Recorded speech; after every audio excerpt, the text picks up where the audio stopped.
Bonjour à toutes et à tous à nouveau. Je vais juste vous présenter Fiona Rogers, Good afternoon, qui est all. la 5e I'd commissaire like du to introduce programme LX Fiona Paris Rogers, who's Photo, a qui a fifth donc curator dessiné of un the parcours sur la foire et qui s'occupe de program. cet après-midi de conversation. She's in Fiona charge est with commissaire au conversation this V&A afternoon. Curator She's for Women the curator Photography for women at photography the in the V&A. Tarrah Foundation at the V&A. Voilà, donc je vous laisse entre ses mains pour 3 So conversations you're in good passionnantes hands. cet We're après-midi. going to have 3 fascinating Merci, conversations Florence. this afternoon with her. Bonjour. I'm Thank going you to very speak much, in English because my French is really good horrible. So yes, my name is Fiona Rogers. I am the V&A Parasol Foundation Curator of Women in Photography. And I'm also this year's L Curator, LX Paris Photo. So I wanted to say a huge thanks to Florence and Anna for inviting me, and a big thanks to Keyring Women in Motion and to the Ministry of Culture for this continued and sustained commitment to supporting women artists.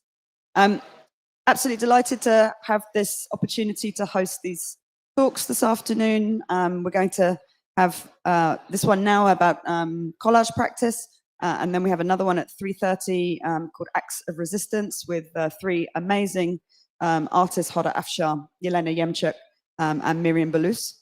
And then at 5, we have the celebration of the LX Paris Photo anniversary book. And then we have a wonderful keynote at 6:30, chaired by Mark Seeley from Autograph with Dr. Deb Willis. So I really hope you'll come back and see some of those. But I'm going to hand over to Renée. So Renée Mussai is a curator, historian, scholar, academic, an all-round wonderful woman. And she is joined today by Tarrah, Justine Kurland, and Keisha Scarville. So I'm going to hand over to Renée.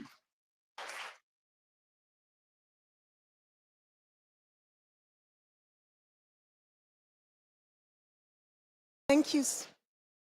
Thank you so much, Fiona, for this wonderful introduction. It's a pleasure and a privilege to be here, and especially a pleasure and a privilege again to be sharing the stage with 3 brilliant, creative, visual, and otherwise thinkers. So thank you very much for being here. And thank you all in the audience. Join us. My gratitude to Paris Photo and to Elle, of course, for making this possible. This panel is on collage, visual pleasure, liberation, and survival. And I'm going to highlight the word visual pleasure. I would like us to hold on to that notion as we sit here for the next hour and just embrace the idea of pleasure in the act of art making, pleasure in disrupting, pleasure in being, pleasure in just opening up spaces, pleasure in speculating, and just to think together, think with images, be with images, rather than about. And the idea of creating a space where we can have that pleasure for ourselves, where we can claim those spaces, is really what I'd like us to reflect on together. And of course, to think about photography as an often rebellious and disobedient mode of being, and its relationship to collage in particular. So the idea of visual disobedience together with pleasure, I think, is really important for us to hold on to as well. To me, the idea of collaging is really about expansion. It's an expansive praxis, transmuting, transactional, transgressive, and that's what I think about when I look at your work. In particular, I think of better. Apologies. I'm going to be very close to the mic and won't move. Okay. I hope everybody heard the bit about visual pleasure, so I won't say it again, but I could say it another 3 times. Okay. So collaging also as a triple act of resistance, insistence, subversion, an act of refusal. All of those notions will come up in your presentations, I believe, and in our conversation after. To me, it's also the idea of a promise. So there's a kind of threat and a promise in the work, and I'd like us to think about that as well. And in all of your work, I feel that those sentiments manifest as a kind of radical material, emotional, personal, political, shape-shifting possibility of what we can do with the medium. And this becomes evident as both a feminist, activist, diasporic mode of being, thinking, and sensing. I would like to think about the potential about creating different languages, different visual vernaculars, about the disobedient, remedial, reparative qualities of collaging, and simply the idea also of ignoring certain modes of being and working that we can break apart through these acts of collaging, as a kind of undoing and doing at the same time. What I haven't done here is, I can't see it moving. Not changing.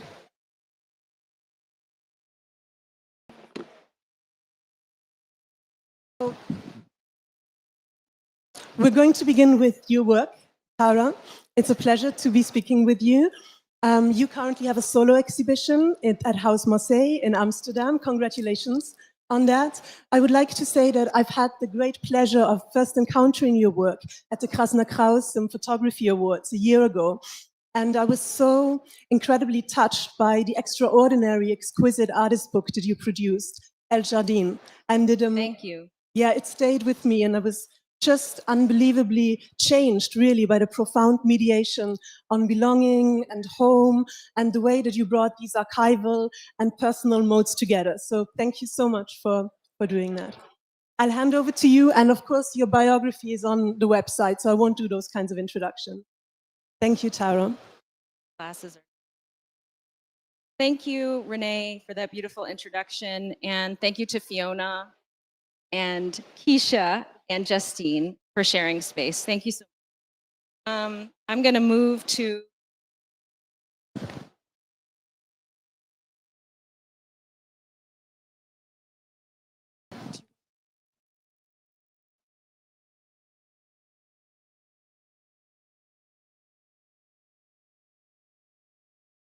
Apologies, slight technical, not working very well. Do bear with us. It's also so incredibly loud in here, so I'm finding it quite hard to focus. Yes. Maybe whilst this is happening, perhaps we could just, there's another wonderful interconnectivity here, because all of you have worked together, of course. Yes.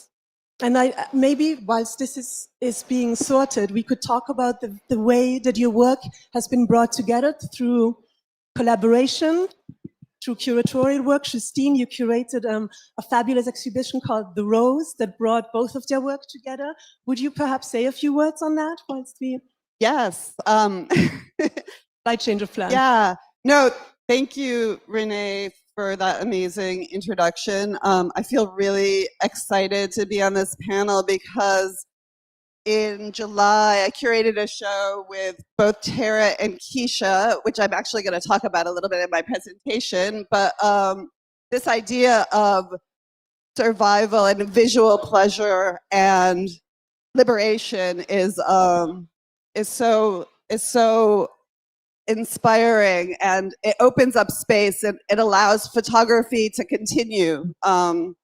And this is only my second time at Paris Photo, and I've noticed just in 1 year, there's a huge change in the demographics of who is shown and who is represented on the walls. And just in 1 year, that change is really inspiring. It's really amazing. I know it's Keisha's first time. What's your take on being here? Okay. All right. Hi, everyone. Yeah, this is my first year here, and actually, I just did a quick walk around before I got here.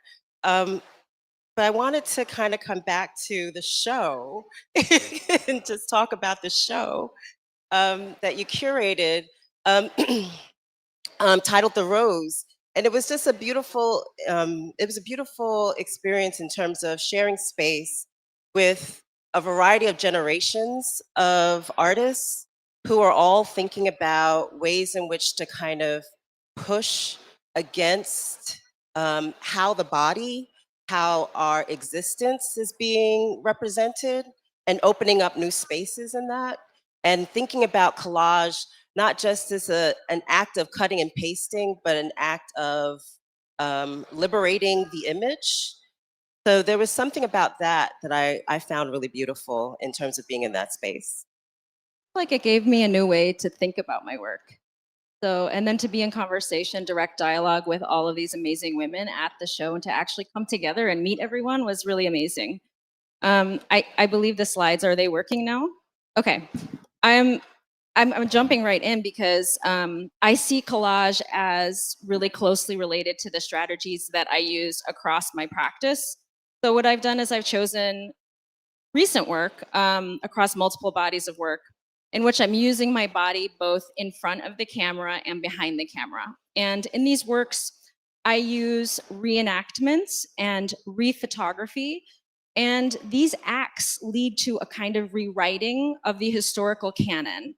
And as you see here in my Weston work, I'm writing myself into the canon. And later you'll see a kind of inversion to that. I've included slides where I'm using erasure and redaction as a kind of subversion to that. So when Renée describes collage as this kind of double acts of resistance, insistence I see as related to reenactment, and subversion I see as related to erasure and redaction. Next slide. Can they do the next slide?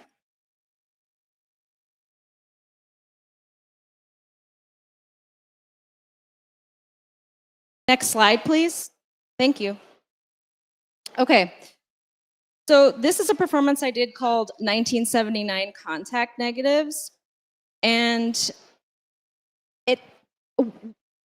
I made these portfolio of cyanotypes in a long duration performance. One important, we talked a little bit about lived experience as well in the introduction to this, and I think all of us work from this idea of photography being related to lived experience. We make work from lived experience. So one important biographical detail that's important to understanding this particular project is the use of my body throughout, and the use of my body throughout my work is my identity as an indigenous transracial adoptee. And I was born in Peru, in Lima, in 1979, and it was during a very tumultuous period in Peru's history. I was displaced from my biological family and left in an orphanage, and then eventually adopted by white parents and raised in the US Midwest with other Black and indigenous siblings. And that's a really important point in all of my work. I think I'm always coming from this idea of orphanhood and trying to fit my body into all of these different histories. So in this particular body of work, which is a really small portion of a much larger series that I dedicated about 12 years to working on the book and writing. But in this performance, I'm projecting appropriated images from political and pornographic magazines from Lima, Peru, and then projecting them over my body as a way to kind of imagine the ways in which larger historical narratives and trauma might actually be held in the body. So next slide. This is just so you could see what is happening in the performance. Is all of these images from multiple projectors are being projected over my body, and then the resulting cyanotype is on the right. And I'm using a large format camera, and I'm developing everything on site, printing in the gallery so people could come and see the process. Next slide.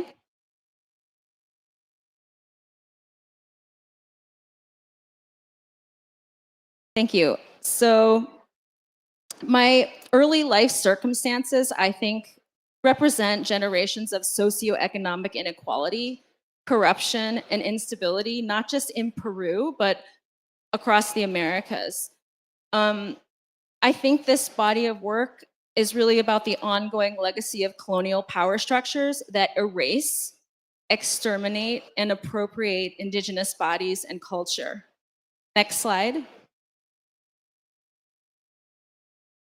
This series is being exhibited here with Thomas Sander Gallery, and it's called Repose. And again, Repose, I'm using my body to write myself into history. It's a performance that incorporates an on-site darkroom, a lighting studio, and installation of Xeroxed images. And I'm thinking about the woman's pose, and I source these women's poses from my own personal collection and from site-specific archival research. So they come from fashion, vintage pornographic magazines, artist monographs, art history books, museum catalogs, and anthropological studies, and they span centuries and continents. Next slide. So over the course of these live performances, I choose poses, or audiences can come and choose a pose for me. And then what I do is I use my own body to re-perform the pose, and I slowly produce these new self-portraits in real time. And the resulting portraits form what I think of as a new typology of women's poses. And next slide. This is a body of work that I think is really closely related to this repose work. And I'm showing this body of work alongside the new work because this is work I made right out of graduate school. And it's just to show how I've been using my body for 20 years and thinking about the same issues, and this act of repetition and this idea of re-presencing, I think reenacting the past in the present in a repetitive way, to write myself into history, to think about how my body fits or doesn't fit. Next slide. So I'm gonna wrap it up here, but I wanted to show this body of work because I think it's really important. It's called Erasing Moonrise, and it's part of this Master Rituals series that I started. I started with Ansel Adams, and so this is a performance I did where I'm erasing 3 photographs of Moonrise, one of his most famous photographs. And next slide. I used my hair to erase the image, but what I was really, oh, can you go to the book slide, the previous, yes, this one, thank you. So I'm showing this because this is my personal kind of way of working. So I have this Ansel Adams book that I've been working with since 2017. And what I do is I'm looking, this is Ansel's sort of looking back at his career, picked out 40 of his best photographs and tells the story of his photograph. And what I'm doing is redacting and using erasure as a strategy to find my own history, my own voice within these words. They're ridiculously technical. They're really boring text, actually.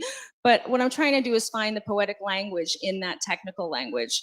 So I think what I'm going to do is just end with one of the poems that I wrote from Ansel's text. It's called Black Sun. Black sun, concentration of spirit, planned mind on image. I confess I wandered into conjecture, possible experiments.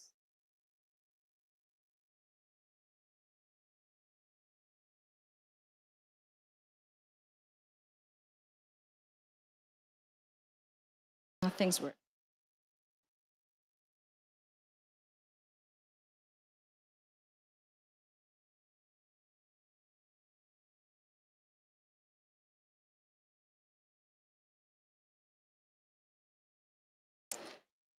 I confess I wandered into conjecture, possible experiments. The sun flared into urgent need, the sky, the center of the flare, completion. I am working my way into the sun's image. This happened, my second exposure, the black sun, a photograph about proof. I then recalled negative densities, decrease realization. To end, you know, my practice, as I said, thinking about reenactment and redaction as these 2 kind of ways of resistance. And in this project, I'm going to end with, I'm reenacting Anna Mendieta's gesture, ritual gesture of making her body tracks work. And as I'm making these, re-performing these repetitive gestures, I'm then making a cyanotype that records this repetitive gesture. So this is a piece that I've been working on that is ongoing, and it's part of a larger installation. And they are ritual performances that I do in a kind of offering to Ana Mendieta. Thank you.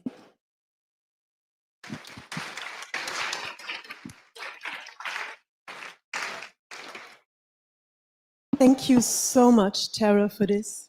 Beautiful to see these works. Thank you. I love the idea of a negative density as well, and the way you were just speaking in the poem at the end. And I think there is a wonderful movement to Justine, because Justine, you have also written about Tarrah's work, and you wrote something very wonderful about Tarrah restaging her own birth in the essay that you wrote in Repose. And there was another line in there about willing herself into being and out of the archive, and this kind of dancing with other images and into space. So I think, again, this speaks about the generosity between practitioners and the way that I think all of you work through a lens of care and generosity. So I wanted to do that as a kind of bridge, but then also the way that you engage with books and that sense of erasure and reduction also, again, speaks to how you work, of course, with books, with your Project Scum manifesto. I could do a longer introduction, but because we're running slightly late on time, I think I'm just going to pass over to you. But I want to say one thing, just about the way that you create these defiant spaces through a kind of destruction of something, but a birthing of something else. And I think, again, you have a beautiful bridge there. Yeah. So that sense of birthing, undoing, doing, and over to you. No, thank you, Renee. I definitely see myself or can know my practice by knowing other artists. And I'm so happy to be holding space with these two incredible artists and this amazing curator. So yeah, I actually wanted to try an experiment. I'm going to read something that's on the screen, and I'm going to invite everyone here to read along with me so that you can join your voice together with my voice, because I think that that's the whole point of making art, is that we join together. So please follow along on the screen. I, Justine Kurland, am scum. I thrive in the stagnant waste of your self-congratulatory, boring photography. I bubble up a raw life force, multiplying the useless excrement of your misogynistic books. I worm in the fleshy folds of your fetid library, laying larvae to feed on the crumbling quid pro quo circle jerk ideology. Your time is over, officer historian. I call for the graphic end of the graphic representation of the male canon. It's daddy worship and its monopoly on meaning and value. The canon is every dick shoved against someone's back on a crowded train. I see you there in your fat 10-year chair, oogling freshman girls with a rapey smile. I'm coming for you with a blade. All right. No, thank you. Thank you for That felt really good, Justine. that was next slide. SCUM with a silent B stands for the Society of Cutting Up Men's Books. It's an homage to Valerie Solanas' 1967 feminist SCUM manifesto, which called for the destruction of the male sex, the power that seeks domination and death, and the creation of a superior all-female society. Next slide. Last year, this piece was selected for LX, and my artist statement was supposed to be published in a catalog. But when I submitted the manifesto we just read, they refused to publish it. Rather than modifying my statement, I withdrew from the selection. Next slide. I started this body of work with the destruction of my personal library, hundreds of canonized white men photographers, men who have taken up too much room physically and literally, men my education indoctrinated into me, whose photographic conventions became the basis of my own visual language. I've turned their books into collages. Here, for instance, my Yale professor, Todd Papageorge. Next slide. Each, I love that, yeah. Each collage I make is a reclamation of history, a dismemberment of the patriarchy, a gender inversion in the usual terms of possessions, and a modest attempt to offset a life of income disparity. Next slide. I know exactly what I want to cut from each book. Often the urge is about freeing or protecting a woman's body, but sometimes I'm drawn to other subjects or simply responding to form, color, and light. Next slide. I taught myself how to knit shapes, cutting line and color. I plotted grids along moving coordinates. I constructed totemic and vaginal forms. Next slide. Oh, wait, the slides haven't been moving. I just keep saying next slide. Oh, keep going, keep going. Keep going. Keep going. Yeah, here, we're here. And I spelled out my name. This is a Lee Friedlander nude that I spelled out my name as an investigation of the aesthetic quality of ownership. Okay, we're caught up. Next slide. Thank you. Sorry, I wasn't paying attention. My second largest collage to date is made from multiple copies of Lee Friedlander's nude, which I acquired by posting on Instagram. I offered to upgrade anyone who sent nudes to me with a copy of Scum Manifesto. The resulting collages are homages to Jay DeFeo's monumental painting The Rose and what Audre Lorde calls the uses of the erotic, a meditation on female visual pleasure, which I think we're going to talk about. Next slide. And so this is a installation shot of the rose that I also called it after the Jay DeFeo painting that we were speaking about. So The Rose is also the name of the group show I curated at the Lumber Room in Portland, Oregon, including Tarrah and Keisha, thinking about collage outside the masculinist mythology, bringing together artists who focus on the intelligence of the cut and the emotional repair of the glue to build a livable world together. Thank you.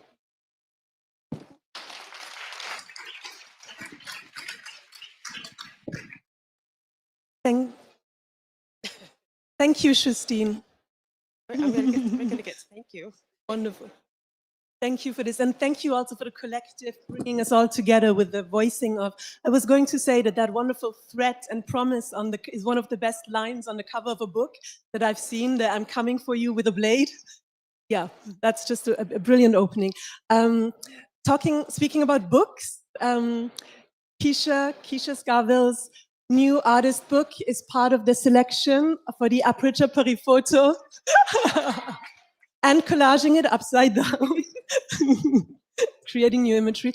It's part of the book selection on display, so do have a look at it. It's a wonderful, wonderful artist book, absolutely exquisite.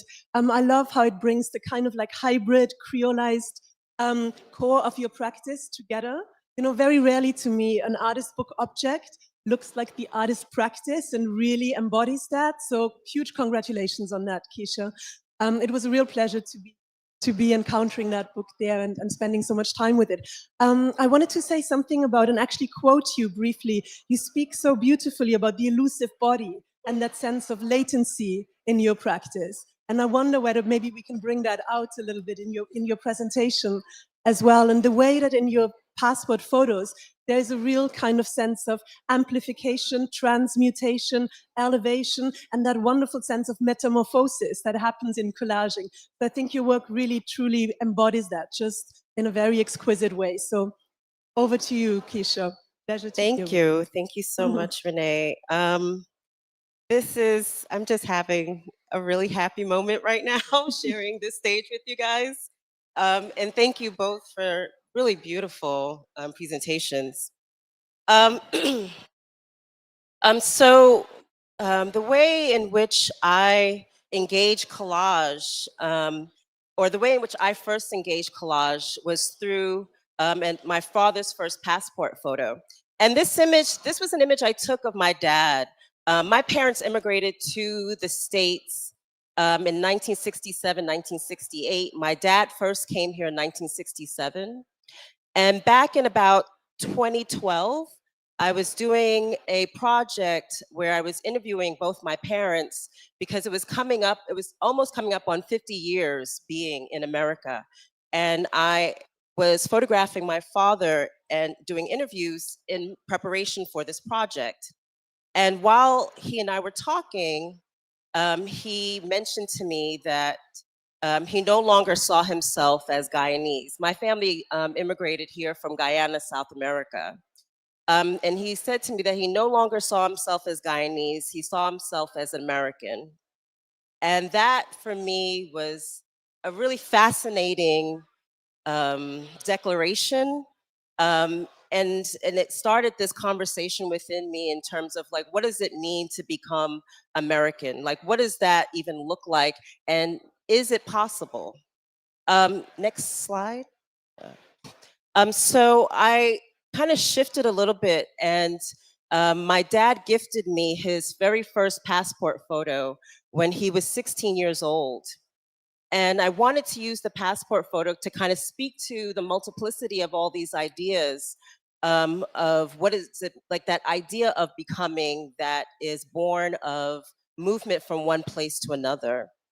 And you know, the passport photo, and Tina Kemp has spoken about this or written about this quite beautifully, but the passport photo is this image taken in the hopes of movement, in the hopes of future movement, in the hopes of future becoming. There's also this underlying question of what's prompting that movement. And so for me, I started to kind of use the passport photo to start to think about some of these different things. Next slide, excuse me. So, you know, there was this question of how is the, like, in terms of the passport photo, it demands of us that we have to enact a certain state of stoicism, and that it represents a layer of neutrality that is such a lie, in my opinion. And so for me, within that stoicism, within that neutrality or the proposed neutrality of the passport photo, for me, I was really interested in what is hidden in that, what is secluded, what is erased in that. And so I decided to think about the passport photo. Next slide. So I created a series. I took my dad's first passport photo, and I think initially I made like 50 copies. And for each one, I wanted to rethink or try to unearth these kind of latent things that are kind of inside the passport photo that's housed in it, inherently housed in it. You know, there's also this idea of, you know, this idea of subjecthood that is also linked to the passport photo, and these ideas of territory and borders and what are the laws that are part of those territories, part of those nation states, and how does that impact the body? And all of that also is inside of that passport photo. And so but it's latent. So for me, I wanted to kind of think of ways in which to bring that out. And thinking about repetition as practice too. So for each passport photo, in some cases I was using paint. Next slide. In other cases, I wanted to think about the story of what it was like for my father to move from Guyana to America. One of the first questions I asked him was, "Why America?" Of all the places, like, why America? And without hesitation, his answer was the movies. And my dad, and I feel like a lot of Caribbeans of that particular generation loved Sidney Poitier. They looked up to Sidney Poitier as this kind of icon of what it means to transgress and to make it. So while I was doing work for this series, I was going out and just kind of looking for materials, and I went inside this this novelty store, and they had a puzzle of all of Sidney Poitier's most famous roles. And I found this puzzle piece of Sidney Poitier and used that against my dad's image. And one of my favorite things is it doesn't quite fit, but you know, anyway.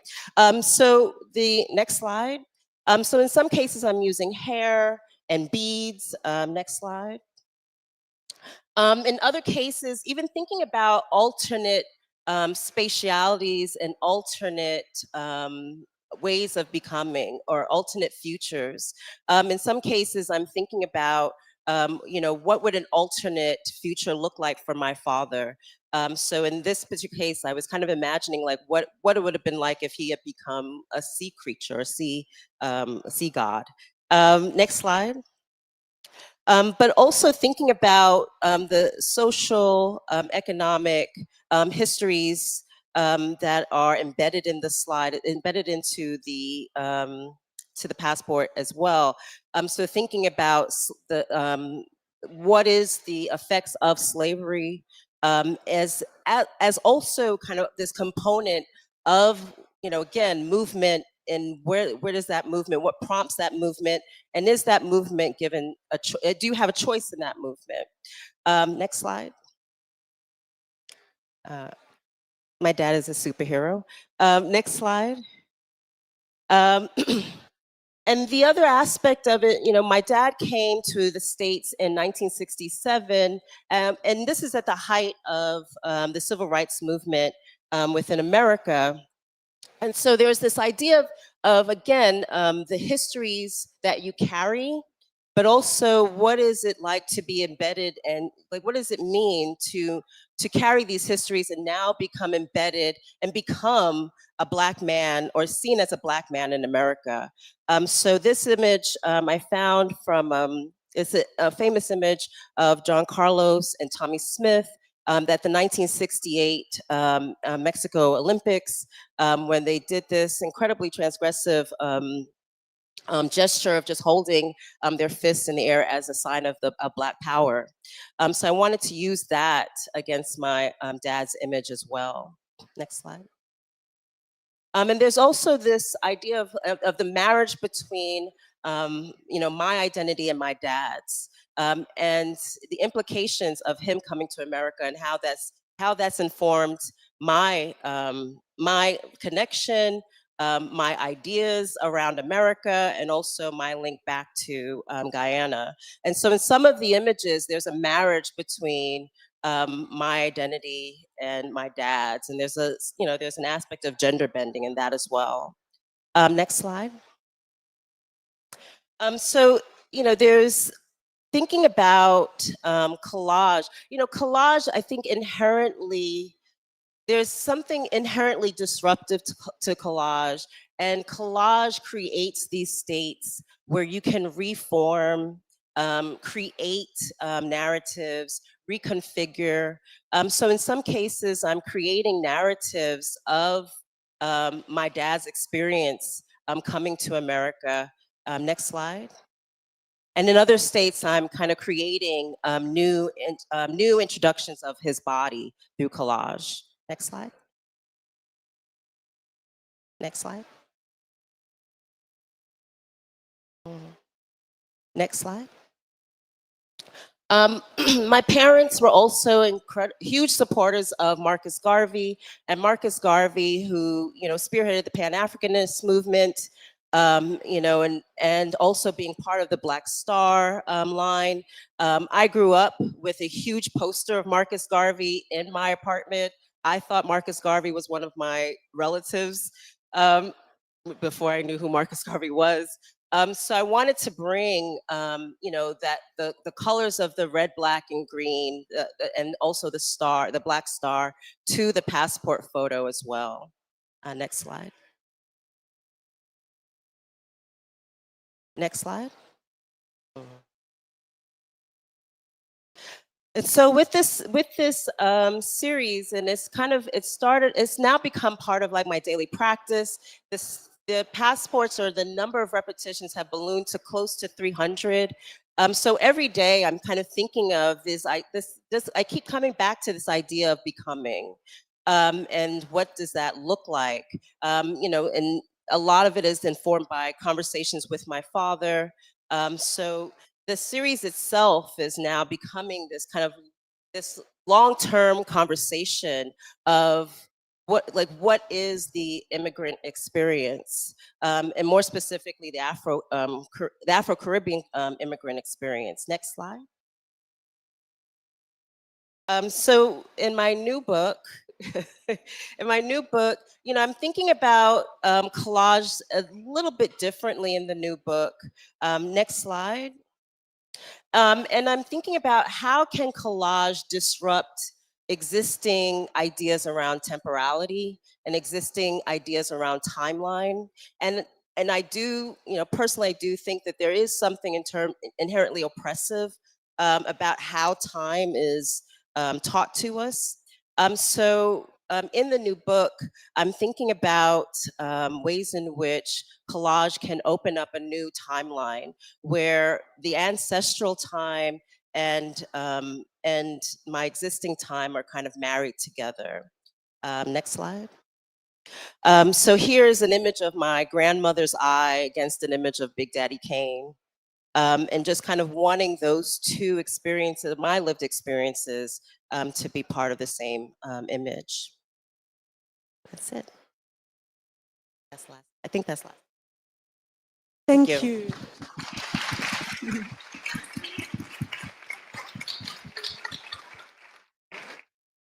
Thank you so much, Keisha, and amazing to see all of the new collage works. There's some I haven't seen before.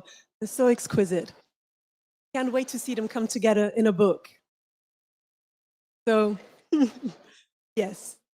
I loved what you also said about the idea of a timeline, how the ancestral timeline and the existing timeline comes together here. And I think in all of your work, there's that sense where past, present, and future sort of dialogue and cross-pollinate each other in a way. And I think what I feel like all of you are doing in your work, and especially also in those passport photographs that you've just shown, and the collage works, the reworking of them, is a sense of imagining otherwise. And I love that notion of just imagining another space, opening up new and different ways of seeing and creating new kinds of knowledges. But what I would love to do, we don't have a lot of time left, is just to go back to, with the three of you, to that space of pleasure. So you were just saying it's a daily practice, Keisha, to think about these collage works and continue to making them. We spoke about the repetitive return, that sense of coming back and that sense of re-embracing the work. Where does the pleasure sit, and how does that space of visual pleasure manifest for you, and the impulse of collaging and making that work?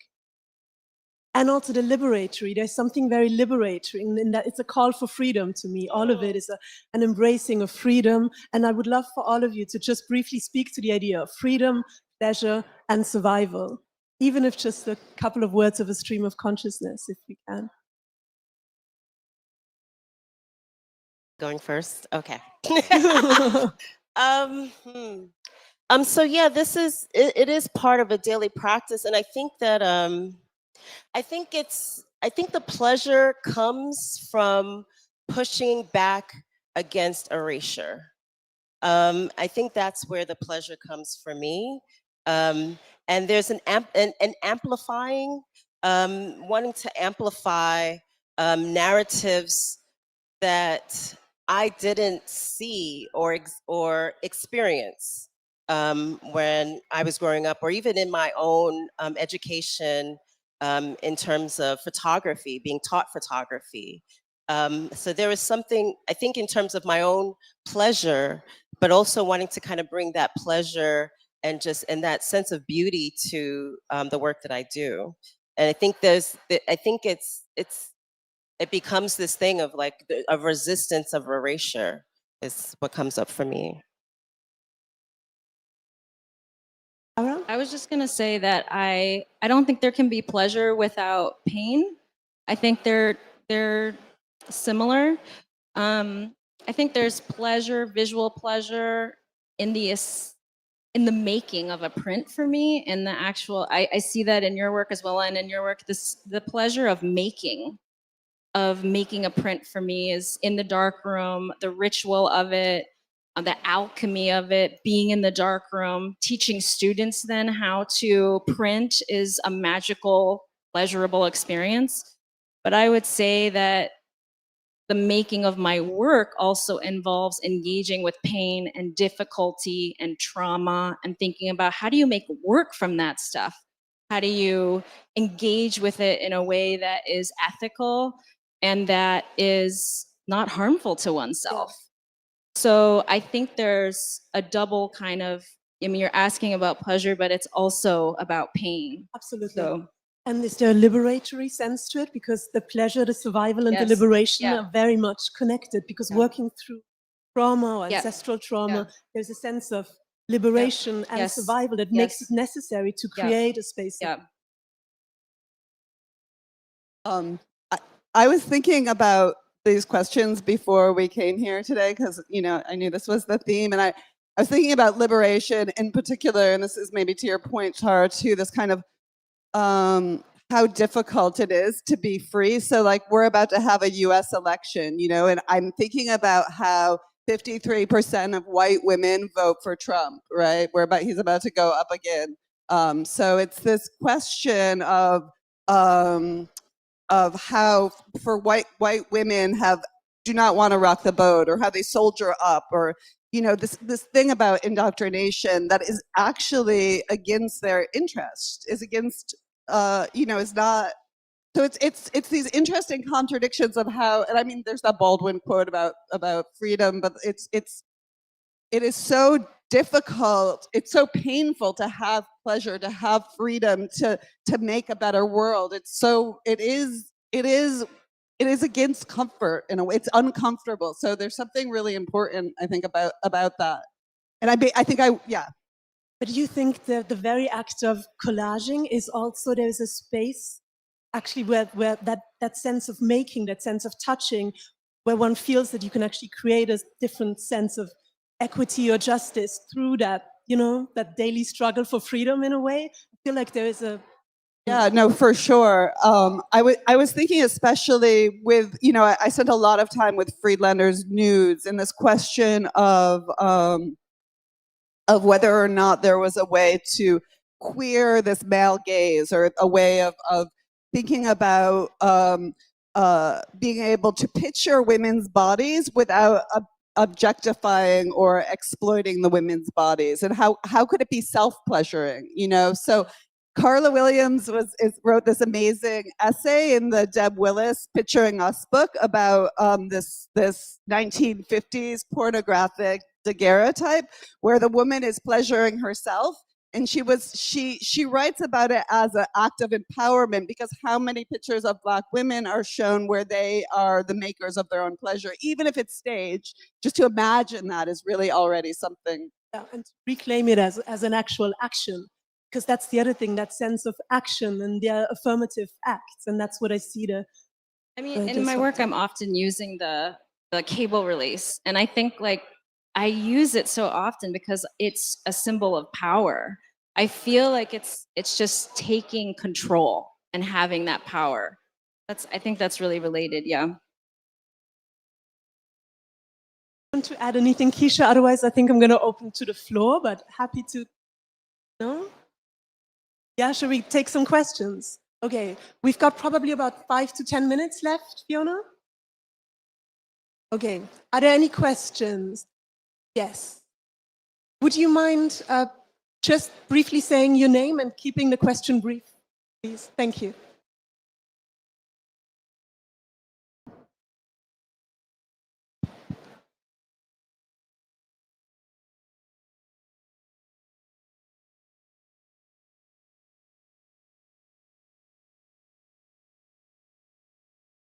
Talk loud.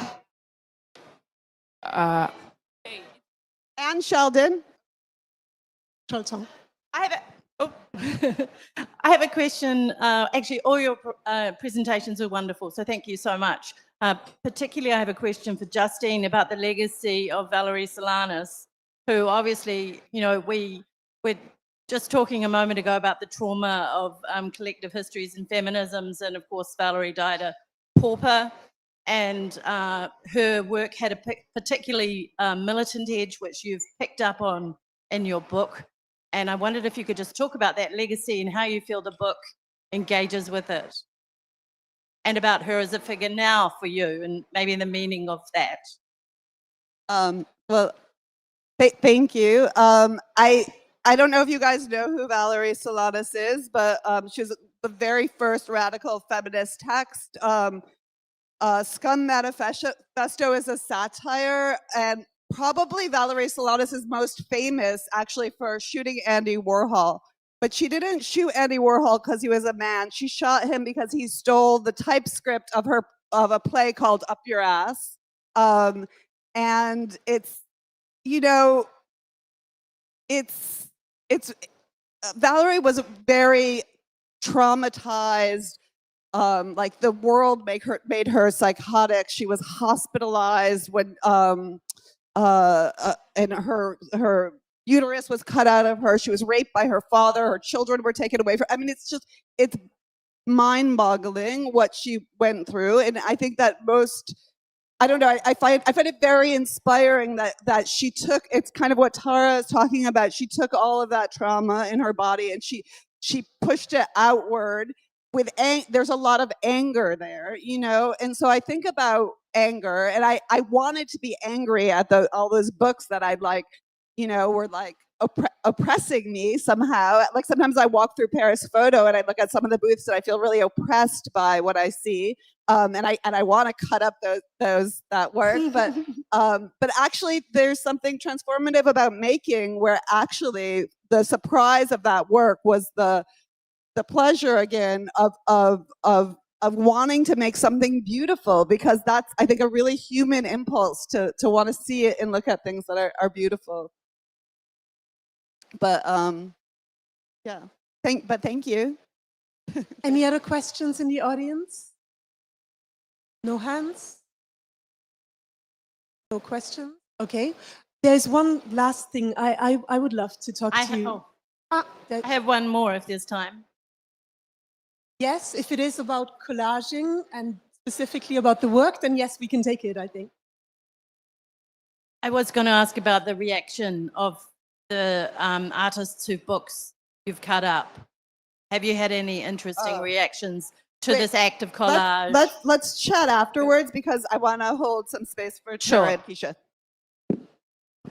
We've got like 3 or 4 minutes left. And I think one of the things I wanted to just maybe try and also speak about with you is that sense of the dialogue with the archive, the creating new and different histories, her stories, our stories, trans stories, their stories, all kinds of stories, in relation to that imagining otherwise.